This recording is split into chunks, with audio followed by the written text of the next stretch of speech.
Evangelho de Jesus, segundo escreveu Mateus, capítulo 24.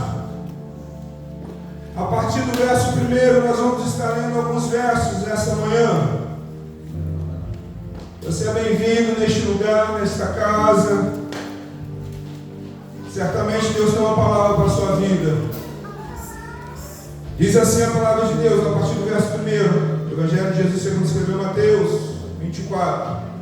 E quando Jesus ia saindo do templo, aproximaram-se dele os seus discípulos para lhe mostrarem a estrutura do templo.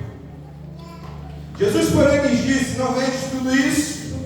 Em verdade vos digo que não ficará aqui pedra sobre pedra que não seja derribada. E estando assentado no Monte das Oliveiras, chegaram-se a ele seus discípulos em particular, dizendo: dize-nos quando serão essas coisas?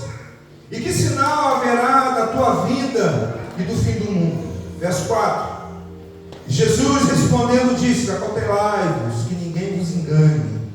Porque muitos virão em meu nome dizendo: eu sou o Cristo, e enganarão a muitos. E ouvireis de guerras e de rumores de guerra. Olhai, para não vos assusteis, porque é mister que isso tudo aconteça, mas ainda não é o fim. Porquanto se levantará nação contra nação, reino contra reino, haverá fomes, pestes, terremotos em vários lugares, mas todas essas coisas são princípios das dores. Então vos hão de entregar para seres atormentados, e matar-vos-ão, sereis odiados de todas as gentes, por causa do meu nome. Neste tempo muitos serão escandalizados, e traiçoeirão uns aos outros, e uns aos outros se aborrecerão. E surgirão muitos falsos profetas que enganarão a muitos. E por se multiplicar a iniquidade, o amor de muitos se esfriará. Mas aquele que perseverar até o fim, este será salvo. Repita comigo: aquele que perseverar até o fim, esse será salvo. Mais uma vez: aquele que perseverar até o fim, este será salvo. Mais uma vez: aquele que perseverar até o fim, este será salvo. Tome o seu lugar nesta hora. Meus irmãos, o tema deste mês é até que ele venha. Vamos todos falar juntos? Até que ele venha. A expectativa da vida do Senhor Jesus atravessa centenas e centenas de anos, mais de 2 milênios atravessa essa pergunta: quando Jesus vai voltar? Reunido com os seus discípulos, como nós lemos aqui nesta manhã no Evangelho de Mateus, ele faz uma revelação bombástica na época para os seus discípulos. Duas coisas vão acontecer, irão acontecer: esse templo será derrubado, não ficará pedra sobre pedra, e um dia eu voltarei, e virei não como advogado, não como aquele que vai defender-vos, mas aquele que vai ser o juiz, aquele que vai estar julgando todas as nações. Se puder colocar, deixar o tema aí até que ele venha, até para fixar na mente das pessoas, vai ser bom. E o texto nos diz que Jesus ele está saindo de um momento onde ele teve uma discussão com alguns escribas, com alguns fariseus, algumas discordâncias teológicas, e onde os religiosos estavam preocupados em estar mantendo a sua palavra, em estar tendo sempre a última palavra, estar discutindo com Jesus se Jesus era o Messias, se não era o Messias, se ele tinha o segredo de todas as coisas, se ele era o próprio Deus ou não. E o Senhor Jesus, ele não veio para provar nada disso para ninguém, ele veio para implantar o reino do seu Pai nesta terra, amém? Nós ouvimos aqui pela EBD sobre o reino de Deus, ouvimos aqui como se constitui o reino de Deus, e nós percebemos que ainda há muitas dúvidas em relação se Jesus de fato vai voltar mesmo ou não. Para muitos, isso é só uma história, presbiterianos. Quando falamos a respeito da volta de Jesus, para muitos é só uma história. Até porque desde pequenininho eu ouço falar, assim como você também, que Jesus está voltando. E quando ouvimos falar a esse respeito de Jesus está voltando, parece que ele está vindo com um passo bem lento, voltando devagarzinho, mas não é isso. O texto que nós lemos, ao decorrer do texto, você verá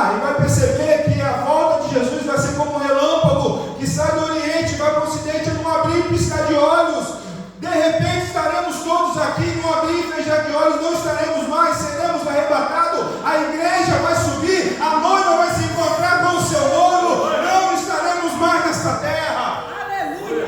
Para alguns será um dia muito alegre, para mim e para você será um dia muito feliz, mas para outros será um momento de desespero, será um momento de terror, um momento onde se lembrarão de cada mensagem, de cada louvor, de cada conselho, de cada oportunidade perdida que teve, de caminhar com Cristo, de se entregar, a entregar sua vida aos pés do Senhor, e muitos terão desculpas.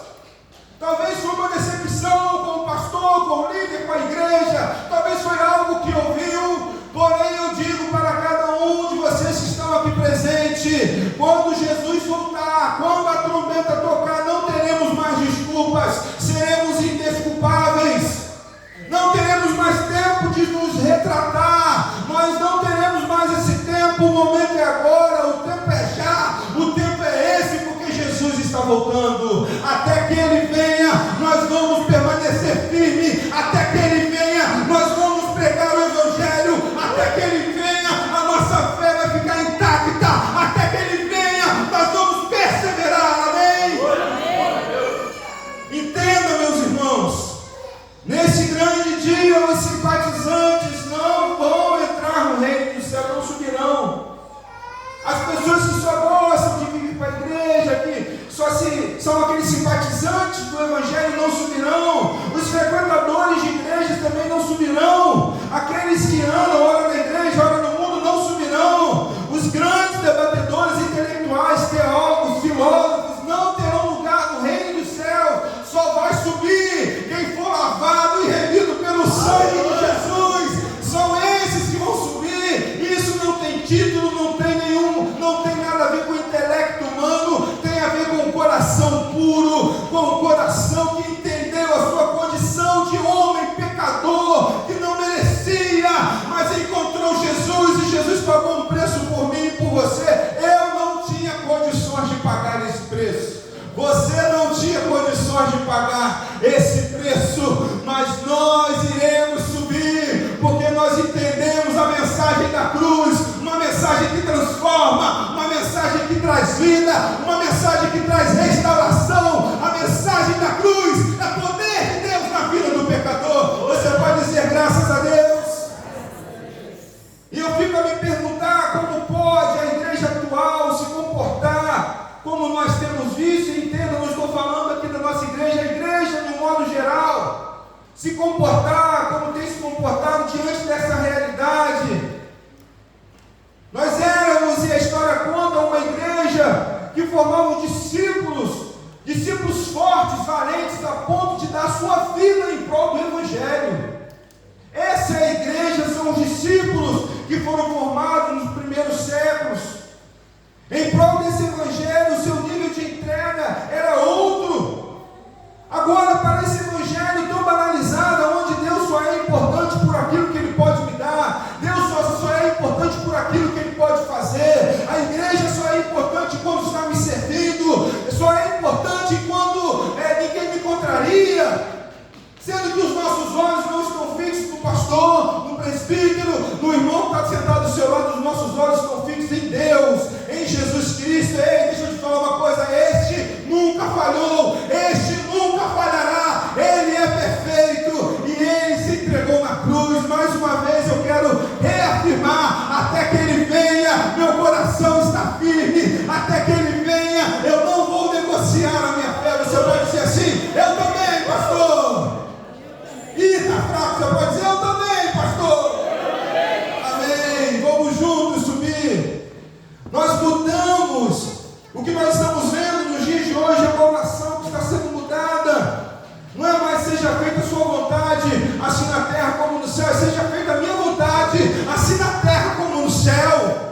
Nós queremos que a nossa vontade seja feita, nós queremos que a Bíblia se enquadre a minha vontade, a minha regra, o meu mundo. Nunca vai acontecer isso, meus irmãos. A palavra de Deus, ela é verdadeira, a palavra de Deus absoluta, inerrante, não falha. Passaram séculos, passaram milênios, reis tentaram destruir essa palavra,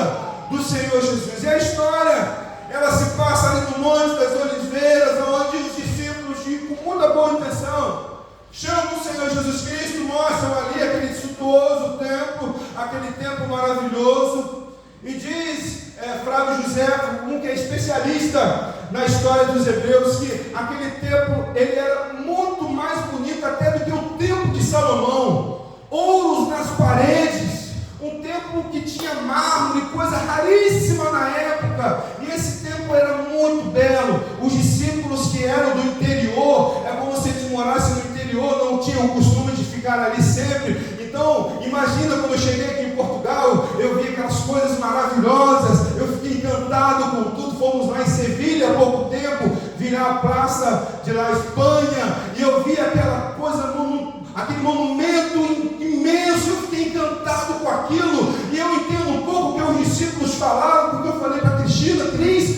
que lugar maravilhoso. É como se a Cristina estivesse me respondendo aqui, Luciano, não vai ficar pedra sobre pedra, tudo isso vai ser destruído. E eu perguntaria a Cristina, mas como assim isso vai acontecer? Por que vai acontecer? Quando que isso vai acontecer? E ela começou a me explicar, foi isso que aconteceu com os discípulos. Os irmãos estão entendendo? O Senhor Jesus está explicando para os discípulos por que aquilo seria destruído, aquele templo seria destruído, e quando seria destruído, e depois o que haveria de acontecer. E nesse diálogo, todos os discípulos, eles têm essa curiosidade, assim como eu e você, e eles fazem duas perguntas: quando serão essas coisas, e quais seriam os sinais que antecederiam o fim do mundo? Talvez se eu estivesse lá, eu também perguntaria a mesma coisa para Jesus: sério? Isso vai acontecer? E quando que isso vai acontecer? Mas o que eu tenho que... Eu quero estar preparado. Eu tenho que estar preparado para não ser pego de surpresa. E o que o Senhor Jesus está dizendo em relação a isso tudo que estaria por acontecer, é um conselho que ele estava dando para os seus amigos para que eles não fossem pegos de surpresa. E como não ser pego de surpresa? Ele deixou alguns sinais, e nós vamos falar desses sinais esta manhã. Nós chegamos então a esse texto proposto, e pelo menos uma das perguntas o Senhor Jesus vai responder. E é sobre isso que eu quero falar com você esta manhã. Quais seriam esses sinais? Jesus ele começa a enumerar os sinais. O primeiro sinal que ele destaca é no verso 5. Você pode estar lendo comigo, acompanhando comigo. Mateus 24, 5. Porque muitos dirão em meu nome, dizendo eu sou o Cristo. E o que vai acontecer? E muitos serão enganados. O Senhor Jesus não está dizendo nada do que vai acontecer fora da igreja. Os irmãos entendem isso? Ele não está falando nada do que vai acontecer fora da igreja. O que o Senhor Jesus está falando é o que vai acontecer dentro da igreja. Muitas pessoas estarão dentro da igreja. Muitas pessoas estarão ocupando as tribunas. Não essa aqui, porque está repreendida em nome de Jesus, amém? Aqui não. Muitas pessoas estarão ocupando microfones, rádios, televisões, e estarão vindo falando que em meu nome, mas essas pessoas estarão enganando a muitos. Muitos estão sendo enganados por falsos ensinamentos que se contrapõem à palavra de Deus. E a maior arma de Satanás, a maior arma que Satanás tem usado contra a igreja, não é tirar ninguém da igreja, é deixar as pessoas enganadas dentro da igreja. Só que assim como diz lá no Antigo Testamento, agora não me lembro o texto, muitos, eles perecem, o meu povo ele perece por falta de conhecimento, porque nós temos a palavra de Deus, editada, revisada, no smartphone, no telefone, ao alcance, aonde? Simplificada, na linguagem de hoje, na linguagem de ontem, na linguagem de amanhã, tem Bíblia para todos os gostos, e nós ainda estamos sendo enganados, porque o meu povo perece por falta de conhecimento. Permita-me explicar. A palavra do Senhor, ela nos ensina que nós devemos fugir do quê? Do pecado, não é isso? Amém? A palavra me ensina, você tem que fugir do pecado. Você tem que fugir, você não pode estar querendo flertar com o pecado. Foge do pecado. A palavra do Senhor nos ensina que no mundo nós teríamos aflições, e isso é real, e nós teríamos que ter bom ânimo, nós teríamos que ter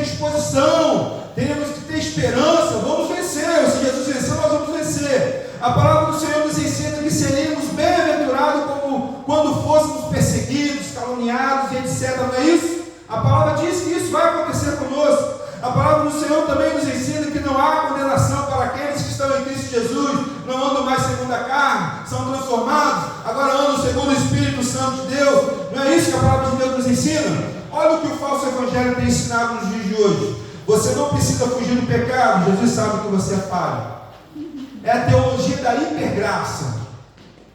Não, a graça já está sobre a sua vida. Antes mesmo de você nascer, Ele já sabia os pecados que você iria cometer, então fica tranquilo. Só que aquele que é nascido, não da carne, mas nascido do Espírito, não tem mais desejo no pecado. Como eu sempre digo e repito, o pecado é um acidente na vida do cristão. Não planejamos nada, os nossos pés não se apressam para cometer um pecado. Não, é um acidente, não planejamos, não faz mais parte da sua vida. O pecado não faz mais parte das nossas vidas.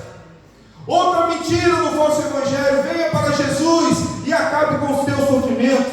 Eu não sei quanto aos irmãos, mas comigo isso não funcionou. Funcionou com os irmãos? Continuo na prova, continuo enfrentando dificuldades, continuo enfrentando lutas, mas tem algo que mudou na minha vida. Eu não enfrento mais luta sozinho, não enfrento mais dificuldades sozinho. Deus está comigo em todos os momentos. Nos momentos de tempestade, Ele é o meu abrigo. Nos momentos de escuridão, Ele é o meu lugar seguro. Não estamos mais sozinhos, não caminho mais sozinho. Outra mentira: você não precisa passar por essa humilhação. Meus irmãos, quantas vezes nós queremos ter a última palavra e nós queremos estar saindo por cima. A Bíblia não ensina nada disso para a gente. A Bíblia não ensina nada disso para a gente. Nossa luta não é contra a carne nem contra o sangue. O apóstolo Paulo, ele já declara isso, preso na cidade de Roma, porque os seus discípulos, os seus seguidores estavam querendo pegar em armas, estavam querendo também estar lutando. Não, essa luta não é essa não. Não é isso que nós estamos pregando. Nossa luta é outra. Nossa luta não é nessa terra. Nossa luta é espiritual. Nossa batalha a gente vence no joelho. Faça uma análise. Eu quero te convidar nessa hora. Se você puder fechar os seus olhos, feche os seus olhos nessa hora. Não olhe nem para mim, não. Faça uma análise da sua vida agora. Veja o que te faz diferente de todos, a ponto de alguém te identificar como cristão. Quero te dar alguns segundos. Faça uma análise aí. O que você pode falar se você estivesse diante de um juiz, se justificando que você seria diferente de alguém que não é cristão? Ou além, se um fiscal passasse o mês inteiro do seu lado com uma prancheta, anotando tudo que você faz, tudo que você fala, tudo que você pensa, será que você receberia o alvará de cristão? Esse falso evangelho, ele tem destruído os verdadeiros cristãos. Eu quero te dar uma boa notícia. Nosso Deus é um Deus de oportunidades. Se você não se achou aprovado, agora olha para mim. Ele está dando uma nova oportunidade para você essa manhã. Você pode dizer graças a Deus? Você pode dizer obrigado, Jesus. Existem pessoas que estão pregando mesmo sem falar. Existem pessoas que testemunham mesmo sem falar. Você olha para alguém e você fala assim: eu já falei, provavelmente você já falou, você é cristão? E a pessoa responde: sou cristão. Como é que você sabe? Tem algo diferente em você. Provavelmente alguém já falou para você: eu creio em nome de Jesus. Você é cristão? E você respondeu: sou. Por quê? Porque tem algo diferente em você. Meus irmãos, lá no trabalho eu tive uma experiência. Foi sexta-feira, eu tive uma experiência maravilhosa. Teve uma confraternização, porque eles vão começar a entrar de férias lá, e me chamaram para ir nessa confraternização. Mais ou menos umas 30 pessoas. E para minha surpresa, eles começaram a me chamar de pastor na mesa. Ô pastor isso, Ô pastor aquilo. E eu falei assim, mas tá, como que vocês sabem que eu sou pastor? Não, porque o André que trabalha com você, ele disse que ele ia tomar uma atitude. Isso aconteceu mesmo, ele estava muito bravo esse rapaz nesse dia. E ele ia tomar uma atitude, falar com a chefe. Eu chamei o André, vem cá, fica aqui perto de mim. Deixa eu te falar uma coisa. Tomar atitude bravo, meio nervoso, não nos leva a lugar nenhum. Todas as vezes que eu fiz isso eu errei. Fica aqui comigo. Eu acho que você tem que falar, mas não fala agora não. Pensa um pouco, depois do almoço você fala. E ele não foi, ficou ali do meu lado. Eu pude estar ali com um amigo, com um colega. Ele, poxa Luciano, mas obrigado pela tua palavra. Você é crente? Você não sou crente, sou pastor. E ele já falou para todo mundo. E ele falou, espalhou para todo mundo que eu era pastor. E de repente naquela mesa está todo mundo me chamando, ô pastor, ô pastor, ô pastor. Mas eu nunca preguei o evangelho para ninguém. Eu nunca falei, olha, no livro de João, no livro de Apocalipse, eu nunca falei isso para ninguém ali naquela empresa. Mas as pessoas, elas leram Cristo na minha vida, como elas leem Cristo na sua vida. O apóstolo Paulo vai dizer, nós somos uma carta escrita neste mundo. O que as pessoas estão lendo da sua vida? Que tipo de Jesus eles estão enxergando em mim e em você? Aleluia. Porque nós somos aquele que apresenta Jesus para o mundo. Quando as pessoas querem saber como é ser uma mulher de Deus, elas vão olhar para a pastora Esther. Deixa eu ver como é ser uma mulher de Deus. Aí olha para a pastora Esther. Deixa eu ver como é ser uma mulher de Deus. Vai olhar para a irmã Maria. É assim que é uma mulher de Deus? Então eu vou imitar a irmã Maria. Como é ser um homem de Deus? Vai olhar para o irmão Antônio. Ah, irmão Antônio, é assim que é ser um homem de Deus? Eu vou olhar para o irmão Antônio. Como é ser um jovem, um casal jovem cristão? Vai olhar para a Evelyn, vai olhar para o Emanuel. É assim que é um casal cristão novinho? É assim que eles se comportam? Quando nós estamos representando a Cristo, nós estamos brilhando não a nossa própria luz. Nós brilhamos a luz de Cristo. É através da minha vida que Cristo brilha. É através da minha vida que as pessoas estão conhecendo a Jesus. Eu não sei o que Deus tem planejado através da sua vida, mas Ele precisa realizar algo dentro de você primeiro. Existem coisas que precisam mudar na nossa vida. Talvez não mudou antes, por falta de entendimento, por falta de ensino. Mas Deus a cada dia nos permite estar crescendo na tua presença. A cada dia Ele nos permite conhecer mais um pouquinho dEle. Nós estamos vendo, Senhor Jesus, como nós nos comportamos diante dEle. Se você quiser se aproximar, Ele vai se permitir. Um dia os nossos olhos veremos, não através de um véu, não através da fenda de uma rocha. Os nossos olhos verão como de fato Ele é maravilhoso. Deus eterno, Pai da eternidade, Príncipe da paz, o grande eu sou. O Antigo Testamento vai dizer que nunca antes se viu nem se ouviu falar de um Deus que trabalha por aquele que neles esperam. Esse é o nosso Deus. Você pode dizer graças a Deus.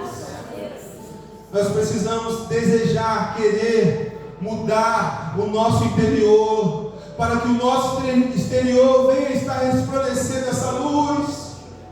Não uma luz ofuscada, não uma luz fraquinha, mas a luz de Cristo. Existem coisas que precisam mudar em nossas vidas.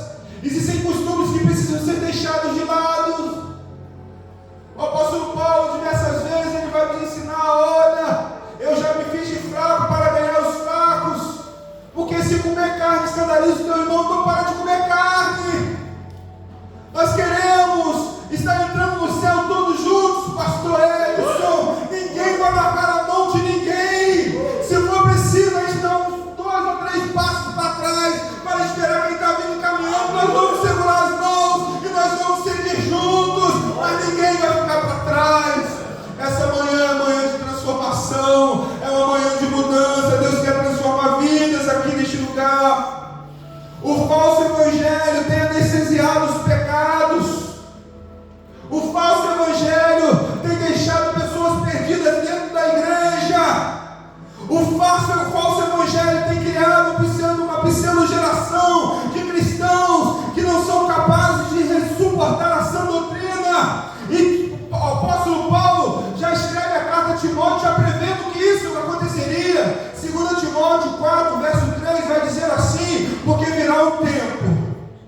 E eu digo que esse tempo já chegou, em que não suportarão a sã doutrina, mas tendo coceira nos ouvidos, amontoarão para si doutores conforme as suas próprias concupiscências. É sobre esse engano que Jesus está falando. Paulo está falando que vai chegar um tempo que eles não suportarão a palavra verdadeira, o verdadeiro evangelho. E o que eles vão fazer? Eles vão procurar pregadores que venham falar aquilo que vai alegrar o seu coração. Não vai apontar adultério, pastor Edson. Não, porque isso vai incomodar. Mas vai ser a igreja. Não vai falar sobre o pecado do irmão, porque não? Senão vai fazer a igreja. E as pessoas estão ficando com os seus pecados anestesiados e não está incomodando mais. Eu louvo a Deus, porque a igreja metodista wesleyana, ao qual eu sirvo, ao qual eu estou exercendo esse ministério, todos os pastores, quando pregam, abrem a Bíblia e falam da Bíblia. Aleluia.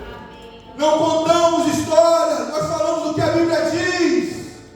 Uma pregação que traz transformação, uma pregação que traz libertação. Esta é a mensagem que há quase 30 anos atrás me trouxe aos pés do Senhor Jesus. Não foi me prometido nada, que vida boa, não. Foi me prometido um céu que estaria preparado para aqueles que perseverarem até o fim, porque até que Ele venha, eu vou permanecer firme diante do Senhor. Mas eu preciso de ajuda. Todos nós precisamos de ajuda, ninguém chega lá sozinho. O Espírito Santo, Ele é o nosso ajudador. Mas Evelyn, eu preciso que você me ajude também. Brenda, eu preciso que você me ajude também a entrar no céu. Fala para quem está do seu lado aí. Fala, eu não sei quem está do seu lado, mas fala o nome dele, se não souber pergunta. Fulano, eu preciso que você me ajude a entrar no céu. Lu, eu preciso que você me ajude a entrar no céu. Ruth, me ajuda a entrar no céu. Eu ajudo. Maria, me ajuda a entrar no céu. Me ajude, meu Deus, a entrar no céu. Eu vou ajudar também, meus irmãos. Nós precisamos de uns dos outros. Estarmos congregando, estarmos aqui neste lugar, nesta manhã, faz toda a diferença para fortalecer minha fé, para fortalecer a sua fé. Sozinho nós não vamos chegar a lugar nenhum. Só que essa mensagem do Evangelho, essa falsa mensagem do Evangelho, tem nos ensinado a viver cada vez mais uma vida egoísta, uma vida solitária.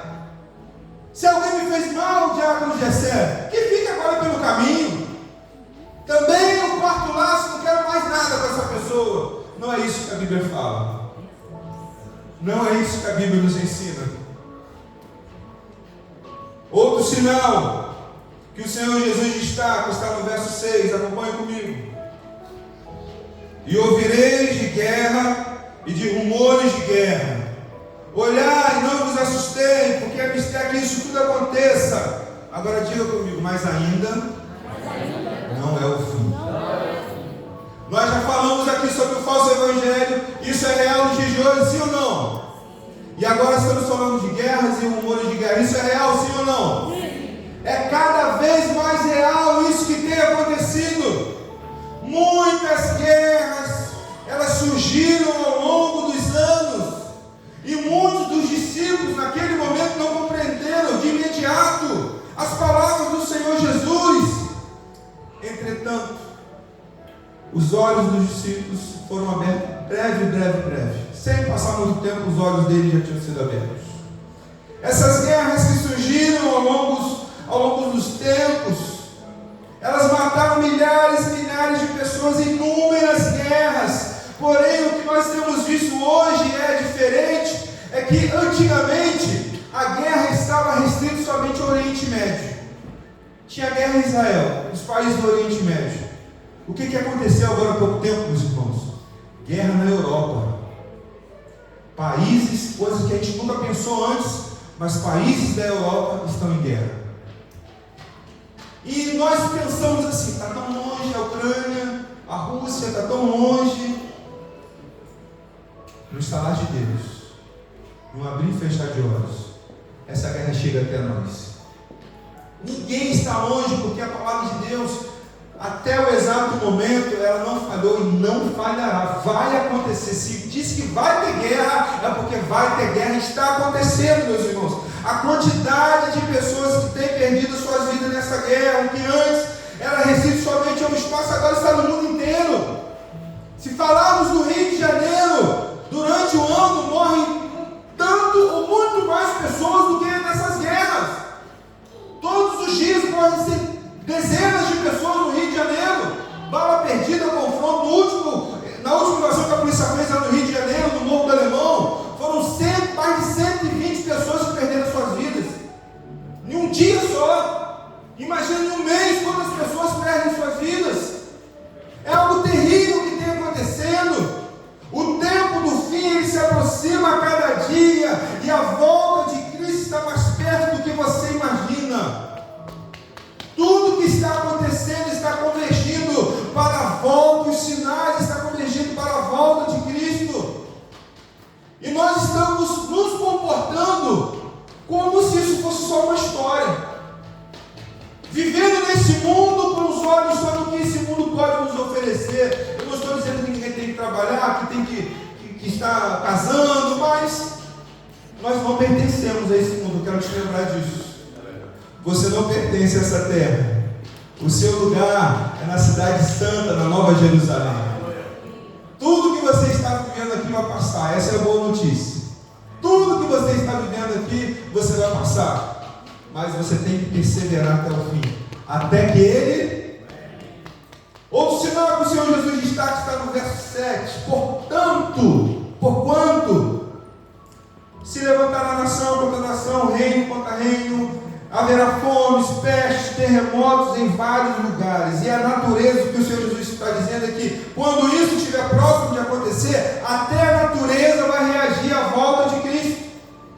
Romanos 11, 8:22 diz que a natureza ela geme com dores de parto. Significa que a natureza ela deseja voltar à sua forma natural, porque lá no Éden também a natureza, a terra, ela foi penalizada por conta do pecado. O homem teve, Fernando, a sua penalização, a mulher teve, a serpente, Satanás teve, mas a terra também teve, começou a produzir espinhos.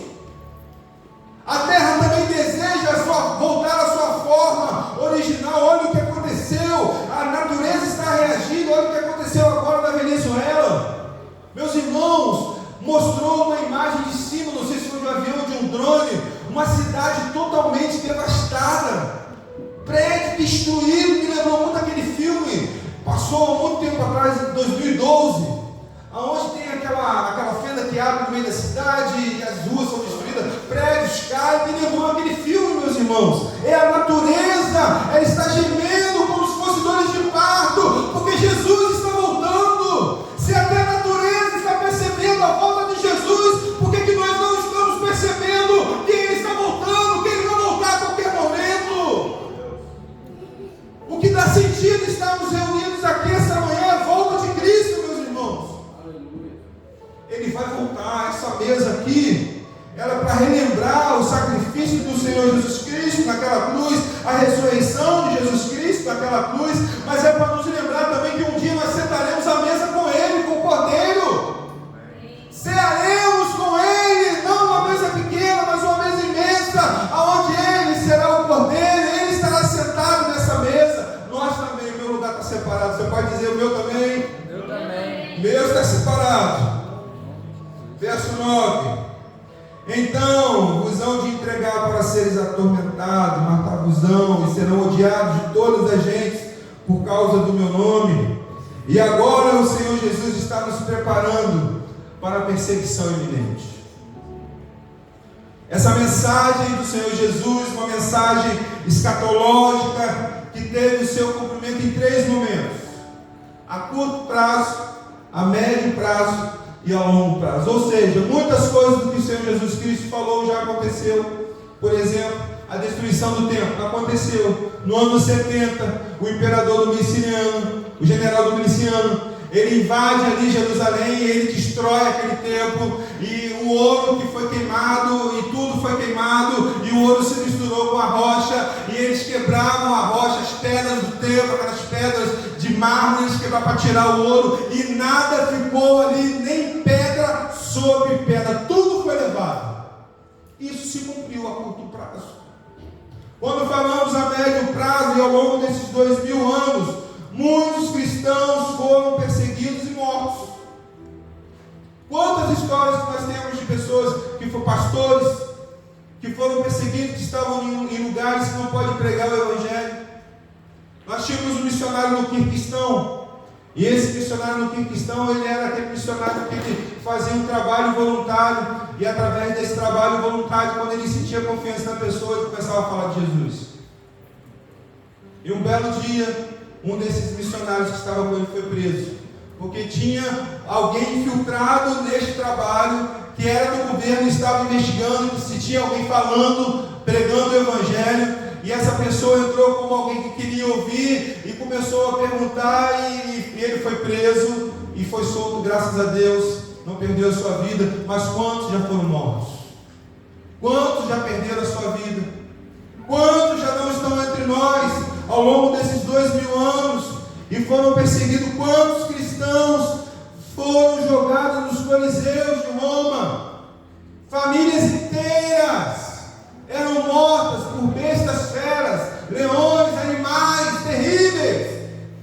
Nós gostamos de falar que o livramento vem sobre a sua vida e que Deus dá o livramento, mas muitos cristãos perderam a sua vida, se calaram nesta terra, mas quando abriram seus olhos, estavam no colo do nosso Deus, estavam recebendo a sua recompensa, não no inferno, mas no céu. Ao longo prazo, porque o ápice da perseguição será a tribulação, mas ainda hoje nós sofremos perseguições ideológicas, sofremos. Claro que isso não é nada comparado ao que ainda vai acontecer. Chegará um tempo em que pastores sairão das igrejas presos. Vai chegar um tempo que oficiais de justiça entrarão por essas portas, se ainda aqui estivermos. E quem estiver pregando, falando do Evangelho que liberta, pregando contra o pecado, será preso, sairá daqui algemado. Em nossas igrejas na África, quantos pastores morrem queimados junto com toda a congregação dentro das igrejas? Quantas pessoas estão perdendo as suas vidas? No Nigéria, mais de 350 cristãos foram mortos por grupos extremistas, que não tem conversa, é o homem e a mulher, é criança, não vai negar Jesus, então vai morrer todo mundo queimado. É assim que funciona, meus irmãos. No ano passado, dezenas de pastores foram colocados em praças públicas em Bangladesh, e foram todos açoitados em plena praça. Só sairia dali aquele que negasse a Jesus. Nenhum deles negou a Jesus. Será que nós estamos prontos para sofrer essas perseguições? Quando nós sairmos dessas portas, não terá nenhum grupo de fora para nos linchar. Quando sairmos dessas portas, vamos para os restaurantes, vamos para as nossas casas, passaremos um dia agradável como todos os domingos. Não terá ninguém de fora com uma foice, com uma arma para tirar nossas vidas. Não vai ter ninguém apontando uma arma para a cabeça do nosso filho e falando conosco: você nega esse Deus ou seu filho morre. Será que nós estamos preparados para sofrer perseguições? Será que nós estamos preparados para pregar o verdadeiro Evangelho? Deixa eu te falar algo, igreja. Existem pessoas nesse mesmo momento, nesse mesmo dia, que estão pagando com a vida em prol do Evangelho. Na Coreia, aquele grupo aquele país, a Coreia do Norte, onde é um país extremamente fechado. Muitos cristãos estão recebendo a Bíblia, sabe como? Através de paraquedas. Muitos cristãos estão lendo páginas das Bíblias, estão sendo contrabandeadas, e as pessoas leem uma página da Bíblia. Eu vi um vídeo essa semana onde alguém recebe uma Bíblia lá na Coreia do Norte e a pessoa começa a chorar: eu recebi a Bíblia, a palavra de Deus, e se ajoelha e agradece com a caixa cheia de Bíblia. Eu tenho algumas Bíblias na minha casa. Será que nós estamos dando o devido valor? Será que nós estamos preparados para subir, para enfrentar essas perseguições? Será que nós não estamos andando muito distraídos com muitas coisas que estamos fazendo e estamos esquecendo desses sinais que o Senhor nos alertou? E talvez essa manhã você está se ligando: pastor, o senhor tem razão, está próximo, não falta mais nada para acontecer. Eu quero te fazer essa pergunta: o que falta acontecer para a vida de Jesus? O que está faltando acontecer para se cumprir tudo que está sendo cumprido, meus irmãos? Vamos seguir. O Senhor Jesus destaca outro sinal: a falta de amor. Verso 12. Acompanhe comigo. E por se multiplicar a iniquidade, o amor de muitos se esfriará. E o destaque que temos nesse tópico é a falta de amor ao próximo, a falta de amor a Deus. Talvez, meus irmãos, dentro de todos os sinais que nós falamos até aqui, esse é o mais perceptível. Esse é o que nós encontramos até mesmo dentro das nossas casas. Esse é o sinal que nós encontramos em cada esquina. Onde deveríamos encontrar o amor, nós estamos encontrando o egoísmo, a falta de empatia, a indiferença. Olha o que acontece conosco. Nós dizemos que amamos o próximo até o momento que nós temos que exercer o amor. Falar que amo é fácil. Quando você não tem que exercer o amor, quando você for rodeado, pastor, de amigos, pessoas agradáveis, pessoas que têm tudo em comum, é fácil falar que eu amo a minha esposa, que eu exerço o amor com ela, que eu exerço o amor com a tia Ângela, que eu exerço o amor com o Gessé. São pessoas que eu amo vocês. Dizer que perdoa quando não temos nada para perdoar é fácil demais. Dizer que eu dou a outra face quando não levei nem a primeira bofetada é fácil demais. O amor é muito mais profundo. O amor, ele é bem sintetizado no livro na carta de 1 Coríntios 13, do verso 4 ao verso 7, que diz assim: o amor é paciente, o amor é bondoso, o amor não inveja, não se vangloria, não se orgulha, o amor não maltrata, não procura os seus interesses, não se ira facilmente, não guarda rancor, o amor não se alegra com a injustiça, mas se alegra com a verdade, o amor tudo sofre, tudo crê, tudo espera, tudo suporta. E a pergunta que resta a fazer essa manhã é: qual o meu nível de entrega? Qual é o meu nível de adoração a Deus? Será que de fato eu tenho estado atento aos sinais? E mais, será que eu estarei preparado até que Ele venha? Será que eu estarei preparado até que Ele venha? Será que esse nível de entrega te leva a ser fiel até o fim, meu irmão?